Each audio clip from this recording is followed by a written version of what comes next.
J. Luzerl. It's Friday ngayon. So, it's July... Ano nga ngayon? July 18, I think. Not sure, ah. Tingnan ko nga yung calendar ko. Palibasa, hindi na sanay sa ano.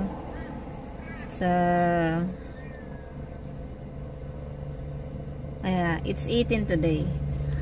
Andito na ako sa work ni Bunso at inaantay ko siya. Meron siyang schedule sana ng driving lesson later ng 3:30. Kaso hindi nag-message sa amin yung driving school. So mag-aantay na lang kami dito kung darating sila ng 3:30 kasi dito yung sinabi namin na puntahan nila para i-pick up siya. And then papatid ko na lang si Jenica dun sa Hinkler. Doon na lang kami magkikita. And yun, sana maka 2 hours siya today and dumating nga sila ng 3:30. So baka mag-out din si Bunso ng maaga kasi alam ng mga tao dyan na maaga ako dumadating. So ayun, and meron ako mga ipapakita sa inyo mamaya, mga nabili natin.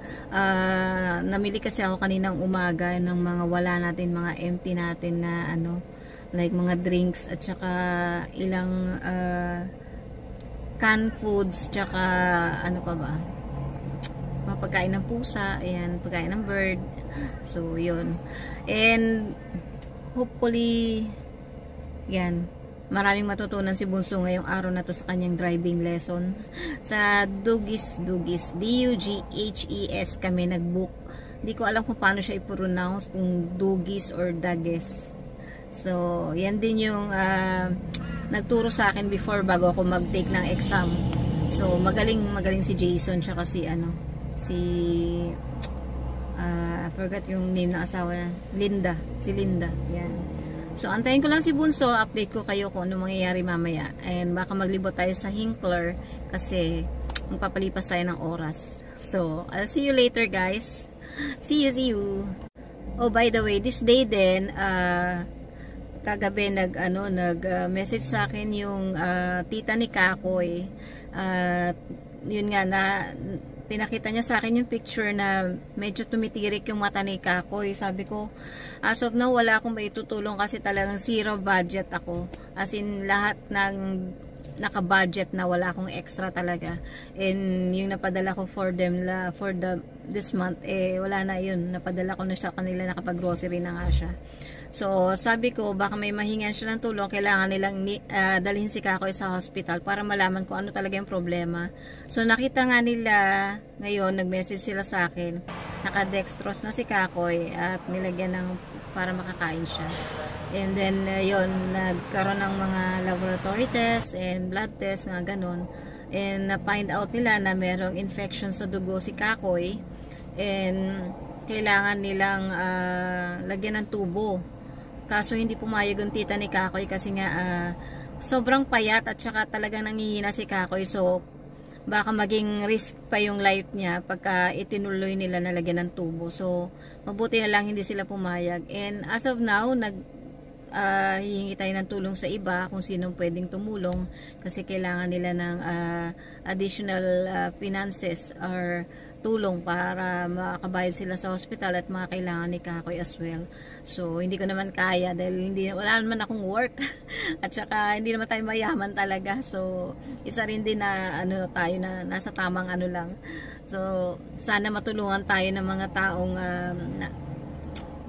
bukal sa kanilang mga loob na tumulong, at salamat sa aking mga anakis na tumutulong din para makalikom ng pandagdag sa kailangan ni Kakoy.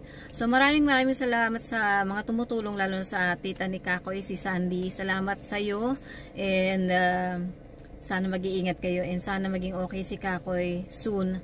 So we'll pray for Kakoy at saka sana mas marami pang tumulong. So mag-aantay po tayo ng mga tulong. And salamat, I'll update you kung ano mangyayari kay Kakoy just in case. See you, guys.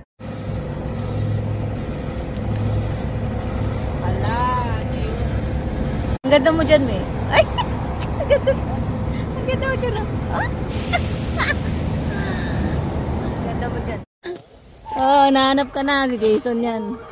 Ako yun, bitch! yung beach. Tatakpan. Ako na. Ayan na, dumating na yung ano niya, instructor niya. Si Jason. Kaso naulan eh. Hindi ko alam paano siya matuturuan eh. Naulan naman.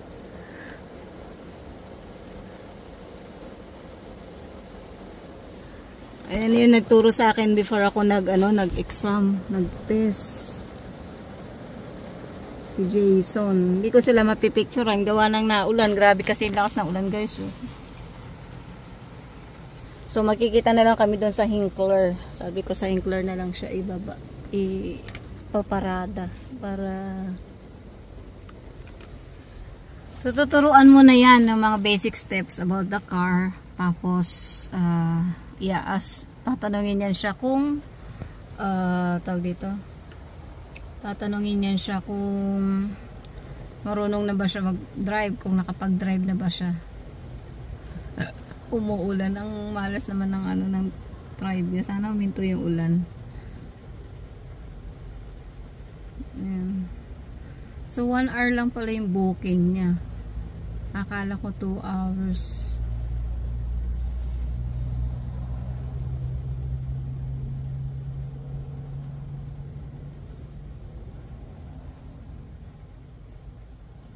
Na on time siya, 3:30 talaga siya dumating. Pangit ng ko mirror namin. Kailangan replacement. Yan, medyo umihina na yung ulan. Much better kasi pagka medyo para maliwanag yung tingin niya sa daanan.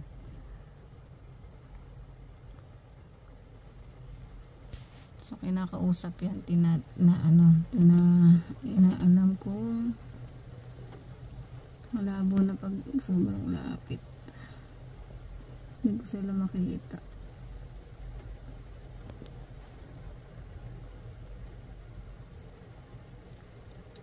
Nilecturean pa kasi siya.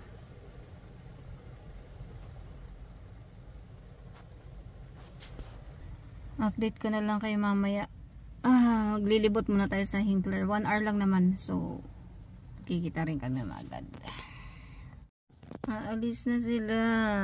Na-lecturean na siya. Si Jenny kanina nakaupo sa driving car. O, diba? Umandar na. Ayun na, umaandar na sila guys. Kmart muna tayo guys. Habang inaantay natin si Bunso. 1 hour lang naman yun. Kailangan ko ng mga bagong kutsara. $20. Mahirapan naman si Polar Bear mawak.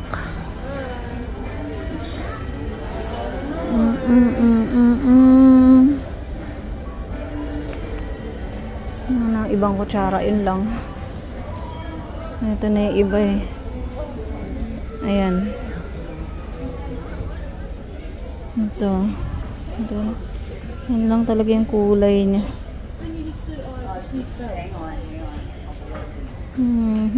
Black. Yung black, $13. Ito, $20. May design. Pink. Ano ba ibang kulay? Ganun lang kulay niya. Ito naman, gold. Ito yung binigay sa akin ni Nessie. Yan lang talaga yung kulay niya. Wala nang iba. Ito 40 pieces, $50 naman. Pero maganda rin siya.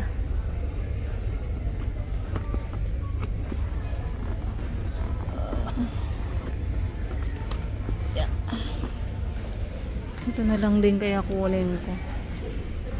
Ito na. Medyo may kalawang na kasi yung ganto ko. So, yung luma napapalitan. Bibigay ko kay RMD.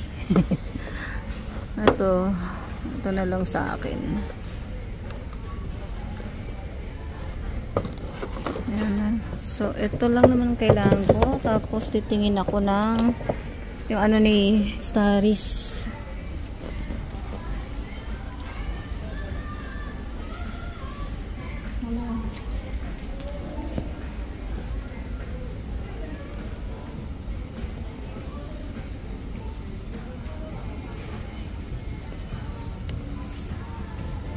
Bilan ko siya ng ano eh. Ganto o maliit. Ayan. Green. Green. Ano iba yung kulay ng ano ko sa inyo. Waffle.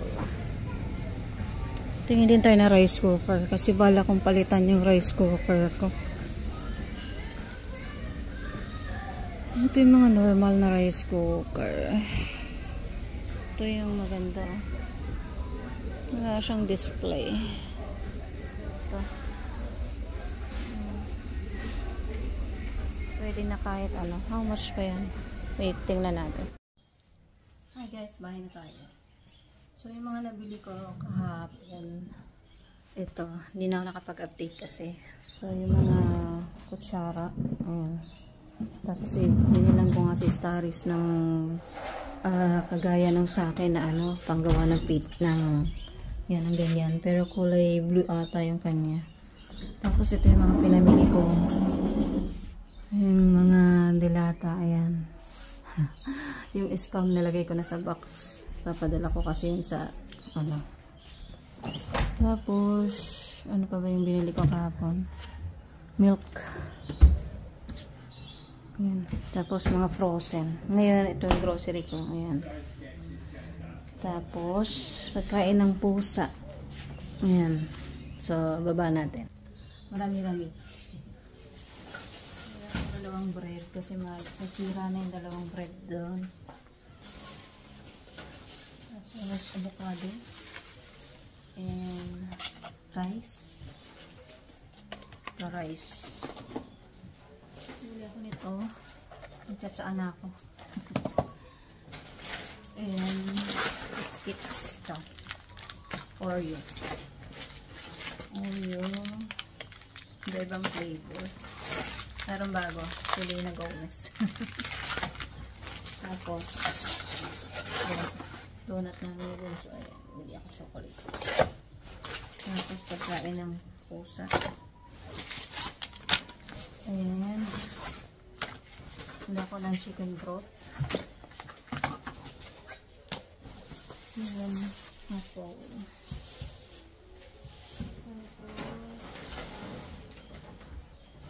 Drinks namin. Chocolate, tsaka mocha. And hindi akong chicken cubes. Tapon yung ano ng chicken. Nagdagta. Ayan. Tapos itong chocolate. Gusto ko to pagka sa mga ice cream. Punasan ko lang to kasi ayoko na malagkit pag nilagay sa fridge. Arte na. Ayan. Tapos palaman, peanut butter. Tsaka carnation milk. Hina yung boses ko, no? Kasi wala kasi music sa kabila. That's very palaman ni Habi. Tapos dalawang tuna with pepper and orange marmalade.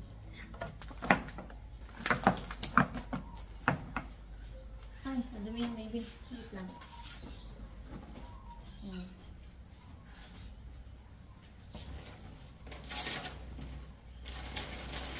Tapos puro pagkain na ng pusa. Ano nang binabili ko? Ano? Mas may libreng newspaper. Ayusin ko lang guys. So ayan. Yung mga inumin, donut. Yung mga nabili natin. Ligpit lang natin.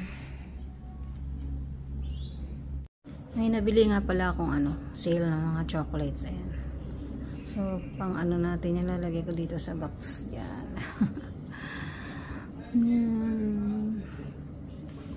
Sana makarami pa tayo ng ano, sale. Ito mga naka-sale kasi ito.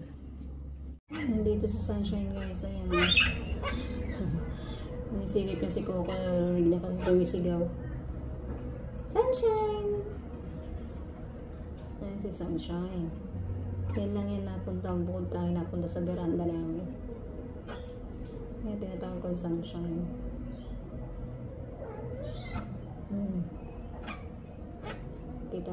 Nakita ni Sammy. So, tapusin ko na yung vlog ko guys. Salamat sa pag-watch and pagsama sa akin sa aking mga errands today. Maraming salamat sa mga nagsusupport, share, at saka like, at sa mga nagko-comment. Thank you. And I'll see you again soon. Bye for now guys. Bantayan ko muna tong mga ibon ko.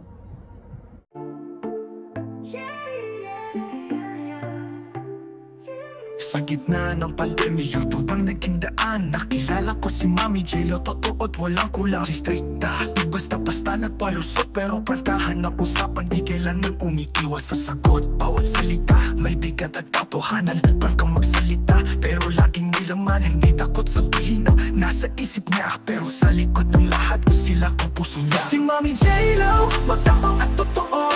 Sa bawat hapang lagi siyang sigurado. Hanggaman pero may pusong handang tumulong. Kahit sa malayo, damang-damang mo ang kanyang pagmamahal at tulong. Sa bawat live, sa bawat comment section, naririnig ko siya parang laging may leksyon. Minsan matindi, minsan diretso lang ang tira, pero alam mo sa dulo, andyan siya para sumuport. At di kanya iiwan sa ere, kahit strikta. May lambing na kasama, tulong ang inuuna sa abot ng kanyang magagawa. Kahit gaano kabigat ang laban sa buhay, nandyan si Mami J-Lo, handang magbigay gabay. Si Mami J-Lo, matapang at totoo. Sa bawat hapang lagi siyang sigurado. Hanggaman pero may pusong handang tumulong. Kahit sa malayo, damang-damang mo ang kanyang pagmamahal at tulong. Subscribe to J-Lo Cyril Pinay Living in Australia channel to stay updated on her videos. Long live J-Lo Cyril! Long live!